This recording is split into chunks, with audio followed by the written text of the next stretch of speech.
Бізде қаламызда жыл сайын, ағымдағы жылы да осы қараша айының 25-нен желтоқсан айының 10 аралығында әйелдерге қатысты зорлық зомбылыққа жол жоқ атты акциясы да биылғы жылы бірегей әйел азаматшаларға қатысты зорлық зомбылықты тоқтатайық атты ұранымен басталып отыр.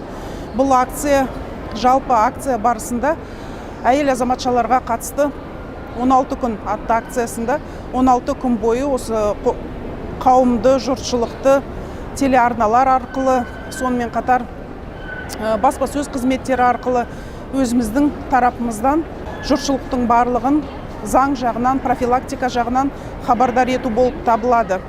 Бұған біз қоғамдық орындарда дөңгелек үстелдер өткізіп, сонымен қатар ұйымдармен, мүдделі және мүдделі емес ұйымдардың көмегімен, әкімшілік тарапымен бірігіп, жаңағы кездесулер өткізіп, халықтың қалың жігін бүгінгі осындай апталықтың барысымен таныстырамыз.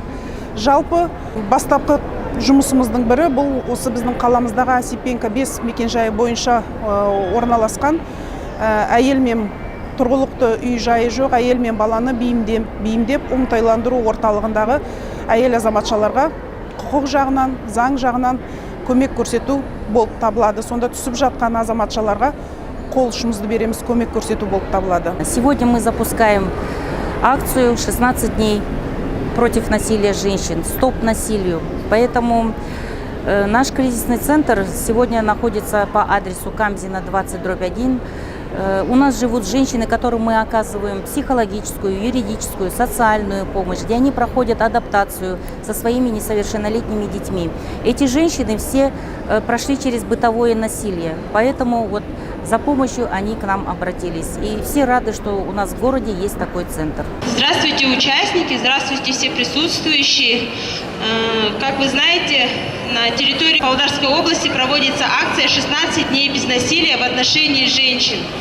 По этому мероприятию мы сегодня с вами здесь собрались. Данная акция продлится 16 дней с 25 ноября по 10 декабря.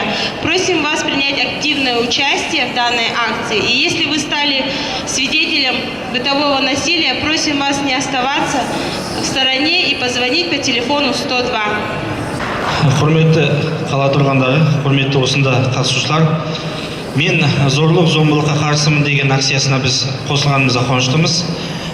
Біз еліміз бойынша сенім болашақ ата-аналар қоғамдық бірлестігі атынан бүгін Павлодар қаласында және Астана қаласында, Ақтау қаласында, Атырау қаласында осы акцияға біз қосылдық бүгін. Ол жақта да осындай қызметте бүгін жалғасып жатыр. Сондықтан біз біргеміз. Жалпы елімізде зорлық зомбылық болмасын, оған бәріміз атсалысайық. Ақыл есі дұрыс адамның қолынан келетін іс. Бірге болайық.